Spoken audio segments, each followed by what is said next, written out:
중국인의 부동산 투기 결국은 터지고 말았네요.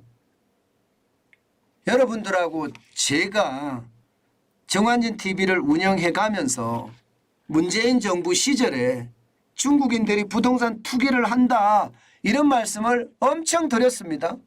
그런데 문재인 정부에서는 단 한 번도 조사하지 않았습니다. 그런데 윤석열 정부에서는 상황이 다릅니다. 이거 조사하기 시작을 했습니다. 여러분 이거 한번 보세요. 중국인 C씨가 투자를 하는데 엄청나게 남겼어요. 귀신 같은 투자법이라고 이야기합니다. 2017년 8월에 계양구에 토지 매입을 했습니다. 겨우 800만 원에. 그런데 2020년 4월에 이 토지를 매각했거든요. 8,450만 원에 매각했습니다. 수익률이 1,081%입니다. 이야, 엄청나죠. 엄청난 수익률이죠. 저는 이런 것을 보면서요. 지금 중국인들은요. 어떻게 생각하면요. 예, 엄청난 어떤 분위기를 가지고 있다 이렇게 생각합니다. 제가 이 8,490만 원이라고 했는 8,450만 원이라 했는데요. 요거 정정합니다. 9,450만 원입니다. 9,450만 원. 예. 제가 800으로 1억 벌다 했으니까 8,450만 원은 1억에서 좀 많이 먼데 제가 1억이라 썼나 그렇게 생각을 했는데 제가 지표를 다시 보니까 9,450만 원입니다. 9,450만 원. 그래서 1,081%입니다. 참 장난이 아니죠. 그런데 이게 왜 이게 통제가 잘 안 되는지 모르겠어요.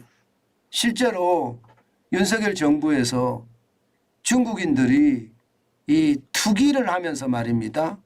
땅값도 올리고 아파트값도 올렸다는 이야기가 점점 저는 현실로 다가올 거라고 생각해요. 왜냐 하면 말입니다. 여러분 이거 한번 보세요. 이거 한번 보세요. 지금 현재까지 나타난 겁니다. 외국인으로 의심되는 부동산 거래 국가별 비율입니다. 외국인, 외국인 위법, 외국이라고 써 있는데 외국인입니다. 위법 의심 부동산 거래 국가별 비중입니다. 중국이 56.1%, 절반을 훨씬 넘죠.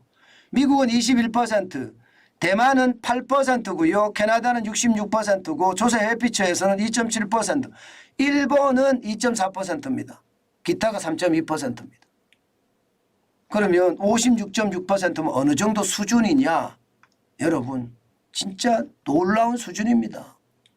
어디에 56.6%나 2017년부터 문재인 정부 기간이에요. 2022년까지 외국인 투자 거래 건수를 따져봤더니 14,938건입니다. 그중에 말입니다. 불법 의심 거래가 지금 900건 정도 된다 이렇게 예상을 합니다. 900건 정도. 그중에 이 900건을 세밀히 분석을 해봤더니 결국 말입니다. 437건이 최악이다 이렇게 이야기합니다. 437건이. 장난 아니다 이런 이야기죠. 장난 아니다. 결국 말입니다. 지금 최악의 상태가 중국인들이 저는 부동산 투기했다는 사실이에요. 그동안 말입니다. 중국인들의 부동산 투기 이것 때문에 집값이 올라간다 이런 얘기가 진짜 많이 나왔는데 그 이야기가 무색하게 됐어요. 무색하게. 437건이나 나왔다는 사실은 어떻게 생각하면 말입니다. 굉장히 많은 거예요. 굉장히 많은 거예요. 물론 이 중에 437건이 모두 말입니다. 중국인은 아니죠. 여기에 50% 이상이 중국인이죠. 50% 이상이. 56%였나요? 56.1%였나요? 56.1%가 중국인이죠. 저는 이것을 보면서요. 결국 말입니다. 상호주의 원칙이라는 게 왜 여기서 또 적용이 안 되나 그런 말씀을 꼭 드리고 싶고요. 그들은요. 우리나라에서 온갖 악행을 자행하고 있다. 이렇게까지 저는 생각해요. 왜? 여러분 보세요. 해외에서 불법 자금을 유입시킨 것도 26건이고요. 중국인입니다. 거짓 신고가 208건입니다. 거짓 신고. 이게 중국에 사니까 한국에서 말입니다. 땅을 사도 거짓말로 신고했다는 뜻이에요. 네. 이게 말입니다. 1가구 2주택이 맞는지 안 맞는지. 이게 외국인들한테만 특혜가 될 수 있거든요. 우리나라는 1가구 2주택이 되면 취득세부터 시작해서 종합부동산세, 양도소득세 완전히 폭탄이거든요. 중국인은 집을 중국에 몇 채 갖고 있는지 이것도 생각해야 되는, 이것도 생각하는 것 아닌가요? 중요한 것은요. 뭐 중국에 집이 몇 채인 거는 뭐 중요치 않고 솔직히. 근데 이들이 말입니다. 가족 수대로 사는 가족 수대로. 예. 엄마 아버지도 한 채씩. 예. 본인도 한 채씩. 자녀들도 한 채씩. 그러면 이들의 호적동본을 떼볼 수가 있는지 잘 봐야 돼요. 가족이라도 따로따로 등기를 해놓고 이렇게 투기를 한다면 심각했다 이렇게 생각합니다. 집값이 많이 올라갔을 때 2020년, 2021년 이때는요. 저는 중국인들이 굉장히 많이 했다고 생각해요. 편법 증여도 27건이나 되고요. 명의신탁은 2건, 편법 대출도 3건입니다. 그런데 문제는 여러분 이게 지금 토지에 대해서만 이렇게 얘기하는 거거든. 토지에 대해서만. 토지에 대해서만 이게 조사도 했고요. 토지에 대해서만. 그런데 이게 앞으로 말입니다. 앞으로 아파트에 대해서 조사를 하면 어떻게 나올까요? 예. 그리고 단독주택에 대한 조사를 하면 어떻게 나올까요? 오피스텔에 대한 조사를 하면 어떻게 나올까요? 저는 이거 빠르게 조사를 해서 말입니다. 이들이 실질적으로 말입니다. 저는 분명히 이들 때문에 집값이 많이 올랐을 거라고 저는 생각합니다. 실제로 중국인들이 이민을 많이 간 곳 있잖아요. 예를 들어서 캐나다의 밴쿠버라든가 아니면 호주라든가 뉴질랜드라든가 이 중국인들이 집값을 다 올려놨다. 그래서 각 나라들도 중국인에 대한 규제를 단행을 했었거든요. 저는 대한민국의 중국인들에게 당연히 해야 되고요. 반드시 상호주의 원칙으로 해야 된다고 생각합니다. 뭐 그들이 이민을 와서 우리나라로 귀화한다면 그것은 또 다른 문제이긴 해요. 이 귀화도 말입니다. 우리나라로 오는 이민, 투자 이민도 지금 너무 작잖아요. 중국인들에 대해서는요. 한 100억 정도 만들어 놓으면 어떨까 싶어요.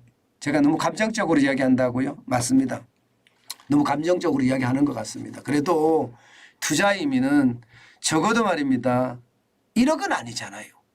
예, 1억은. 적어도 5억, 10억은 돼야 되지 않을까요? 100억까지는 좀 무리라고 따지면 5억, 10억은 돼야죠. 저는 중국인들이 영주권을 얻어서 우리나라에서 어떻게 생각하면 투기를 조장하고 중국의 돈을 가져다가 그들은 부동산 투기에서 돈을 번다 이런 생각까지 들거든요. 저는 정부가 이게 토지만 조사했잖아요. 앞으로 주택에 대해서도 조사를 제대로 하고요. 오피스텔에 대해서도 조사를 하고요. 특히 오피스에 대한 조사도 제대로 한 다음에 상호주의 원칙 하에서 저는 움직였으면 좋겠습니다. 그것이 말입니다. 우리를 살리는 길입니다. 이대로 가다가는요. 중국인들이 알짜 부동산 다 가져갑니다. 그들은요. 뭐 늘 말씀드렸지만 전랑 외교라고 하잖아요. 넉대가 덮치듯이 어르고 협박하는 그런 외교를 하고 있잖아요. 그들이 가지고 있는 일반적인 그런 성향이 그런 성향이에요. 중화 사상. 내가 어떤이라는 사상. 너들은 다 노예고 나만 주인이야. 이렇게 생각하는 사상이 있단 말입니다. 그게 지금 중국의 외교판에도 전랑 외교라고 나오고 있잖아요. 우리나라에서 안 그럴까요? 저는 서울에 중국인 빌딩에 새 들어 사는 사람들, 중국인 집에 새 들어 사는 사람들 앞으로 그런 전랑 외교처럼 최악의 어떤 횡포를 당하지 않을까 저는 솔직히 두렵습니다. 정부가 제대로 파악해서요. 제대로 대책을 세우는 것 윤석열 정부가 반드시 해야 될 일 중에 하나다. 저는 그렇게 생각해 봅니다. 게다가 부동산에 대한 대책을 세울 때도요. 이들이 혹시 부동산 어떤 투기에 어떤 지표가 되지는 않았을까 이것도 살펴봐야 될 것 같습니다.